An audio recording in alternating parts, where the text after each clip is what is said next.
Shalom, మీకు ఉదయకాల శుభములు. అనుదిన వాక్య ధ్యానం డైలీ బ్రెత్కు మీకు స్వాగతం. Praise the lord.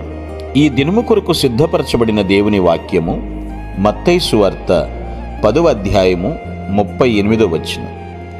తన సిలువని ఎత్తుకుని నన్ను వెంబడింపని వాడు నాకు పాత్రుడు కాడు.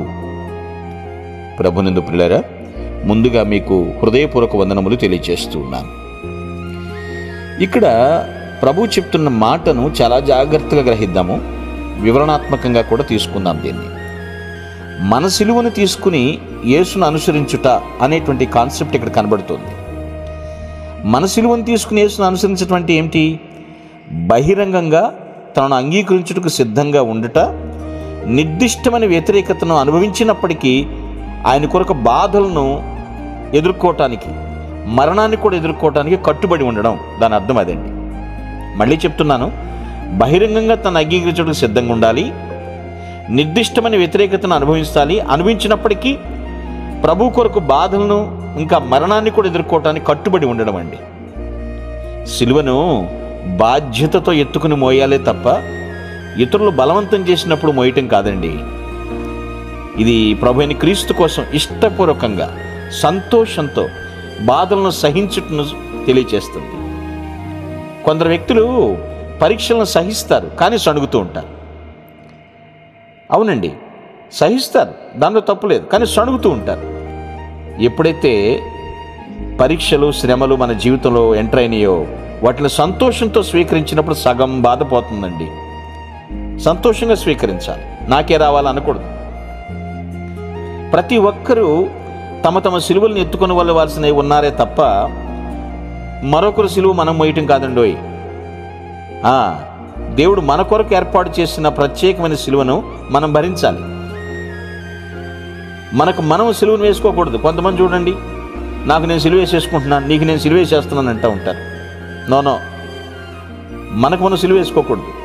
కానీ మనకు దేవుడు కేటాయించిన వాటిని మనం ఎల్లప్పుడూ కూడా యాక్సెప్ట్ చేయాలి, అంగీకరించాలి. మనకున్న సిలువను వేరే వారి సిలువతో కూడా పోల్చకూడదండి. వారి సిలువలను కలిగి ఉండాలనుకోవటం పొరపాటు కదా. ఆ శ్రమ ఎదుటి వరకు వచ్చింది చిన్నదే, అది వస్తే తట్టుకుంటా, కానీ ఇన్ని పెద్ద శ్రమలైతే ఎట్లా అంటారు కొందరు. ఇప్పుడు అది చాలా పెద్ద పొరపాటు. సిలువ పువ్వులతో అల్లినట్లు కనిపించవచ్చు, కానీ పువ్వులతో అల్లినట్టు కనిపించే సిలువ యొక్క పువ్వుల క్రింద పదునైన ముళ్లతో నిండి ఉండొచ్చండి. పదునైన ముళ్ళు ఉండొచ్చు కింద. కొన్ని బంగారు సిలువలాగా ఉంటాయి.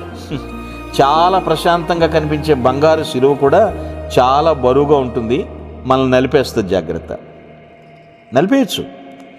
ప్రతి ఒక్కరికి తాము భరించగలిగే అతి సులభమైన సిలువ దేవుడు వారికి ఇస్తాడు, అదే వారికి ఇవ్వబడుతుంది. మోయలేని భారం దేవుడు పెట్టడండి. ఇది గమనించాలి. మన జీవితాల నుండి పూర్తిగా సిలువను తొలగించుకునే మార్గం ఒకటి ఉందండి. ఇక నాకు వద్దు ఈ సిలువ, నేను దాన్ని తొలగించుకోవాలనుకుంటున్నానంటే ఏంటో తెలుసా? మీకు ఉదాహరణ చెప్తాను, అది మీకు అర్థమవుతుందని నేను అనుకుంటున్నాను. ఓ తండ్రి తన బిడ్డకు ఇలా వివరిస్తున్నాడు. ఏంటంటే, 2 చెక్క ముక్కలు తీసుకున్నాడు, ఒకటి పొడవుది, ఒకటి కొంచెం పొడవు తక్కువ, పొట్టిది. ఆ 2 చెక్క ముక్కలు తీసుకుని ఇలా అంటున్నాడు, అమ్మా, ఈ పొడవైన మొక్క దేవుని ఇష్టాన్ని సూచిస్తుంది, దేవుని చిత్తమేంది. ఈ పొట్టిగా ఉన్నది అది నీ ఇష్టం అనుకుందాం, నీ సంకల్పం. నేను 2 ముక్కల్ని పక్క పక్కనే నిలువుగా సమాంతరంగా పెట్టాననుకో, అది సిలువుగా ఉండదు. అది 2 సమానంగా ప్రయాణం చేస్తున్నట్టు ఉంటుంది. అదే ఆ చిన్న చెక్క ముక్కని పెద్ద చెక్క ముక్కకు అడ్డంగా ఉంచాననుకోండి, అది సిలువ అవుతుంది.